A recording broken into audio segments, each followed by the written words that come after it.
उत्तर प्रदेश में जमीन की सीमांकन को लेकर के कोई विवाद चल रहा है और आपके पड़ोसी उस सीमांकन को लेकर के आपस में झगड़ा कर रहे हैं, तो आप टेंशन मत लीजिए, क्योंकि आज के इस वीडियो में हम आपको बिल्कुल आसान तरीका बताने वाले हैं कि उत्तर प्रदेश में किसी गाटा को लेकर के और उस गाटा की सीमांकन को लेकर के किसी प्रकार की पड़ोसी अगर आप पर दबाव बनाते हैं तो उसके लिए आपको क्या करना है। वीडियो को हम लोग लेकर के आगे बढ़ेंगे, उससे पहले आपसे एक छोटी सी रिक्वेस्ट है कि यदि आपने अभी तक हमें फॉलो नहीं किया है और हमारे इस YouTube चैनल को सब्सक्राइब नहीं किया है तो जल्दी से हमें फॉलो और इस YouTube चैनल को सब्सक्राइब अवश्य कर लें। उत्तर प्रदेश राजस्व संहिता 2006 की धारा 24 के तहत जमीन की पैमाइश सीमांकन की एक और तकनीकी प्रक्रिया है। जब खेतों की मेर यानी कि बाउंड्रीज टूट जाती है या रकबे में किसी प्रकार की पड़ोसियों द्वारा विवाद उत्पन्न की जाती है तो सीमाओं को फिर से नया तरीका से बनाने की एक प्रक्रिया को अपनाई जाती है।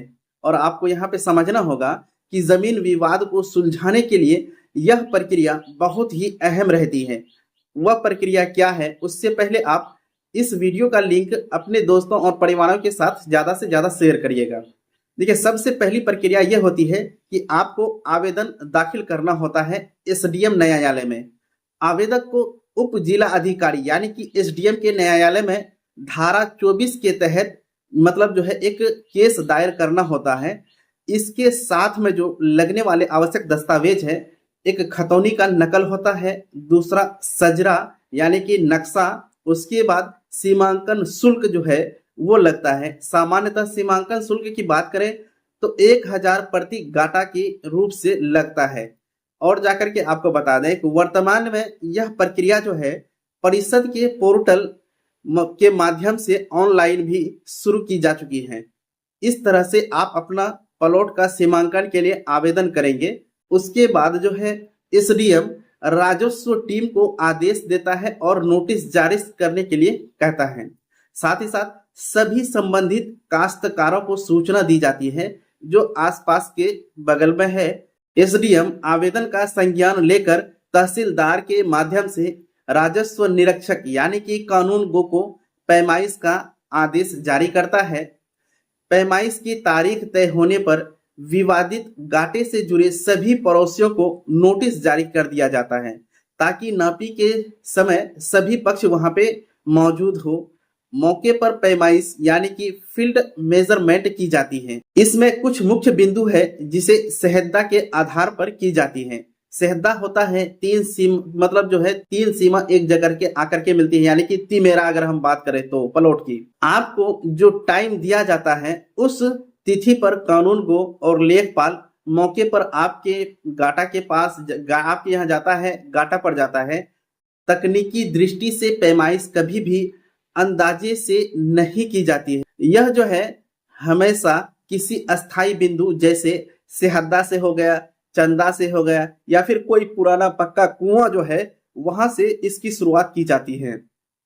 जरीब और सजरे की मदद से गाटा की सही सीमांकन लेखपाल के द्वारा सही से कराई जाती है। इस पूरी प्रक्रिया की एक फील्ड बुक तैयार की जाती है जिस पर उपस्थित काश्तकारों का हस्ताक्षर लिया जाता है।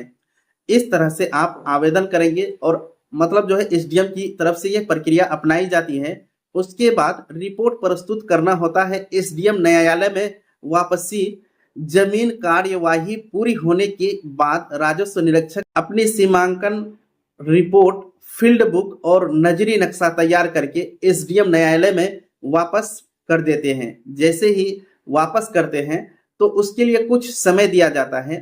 आपत्ति का अवसर, अंतिम आदेश, ये 2 प्रक्रिया है जो कि अहम होती है। रिपोर्ट की पुष्टि, न्यायालय रिपोर्ट जमा होने के बाद प्रभावित पक्षकारों को आपत्ति यानी कि ऑब्जेक्शन दर्ज करने का समय देता है। यदि कोई वैध आपत्ति अगर उस प्लॉट पर किसी पक्षकार को नहीं है तब बहस के बाद आपत्ति खारिज हो जाती है तो एसडीएम पैमाइश रिपोर्ट की पुष्टि करते हुए अंतिम आदेश दे देती है। अंतिम आदेश जो देती है वो किस प्रकार से है आपको बता दें कि पत्थर गड्डी यानी कि पक्की मेरबंदी, अंतिम जमीन कार्यवाही अंतिम आदेश के बाद राजस्व टीम पुनः मौके पर यानी कि प्लॉट पर जाती है और तय की गई सीमाओं पर पक्की निशान या फिर पत्थर गाड़ देते हैं। इसके बाद यदि कोई व्यक्ति द्वारा यानी पड़ोसियों के द्वारा या फिर जिससे झंझट है उसके द्वारा उस मेड़ या फिर पत्थर को उठाकर फेंक देते हैं या फिर उसको नुकसान पहुंचाते हैं, तो उस पर भारी जुर्माना और कानूनी कार्रवाई का भी प्रावधान है। इस प्रकार से अगर आपको भी कोई अपनी गाटा को लेकर के आपको परेशान कर रहा है, तो आप ये प्रक्रिया अपना करके बिल्कुल आराम के साथ अपनी गाटा का सीमांकन करवा सकते हैं।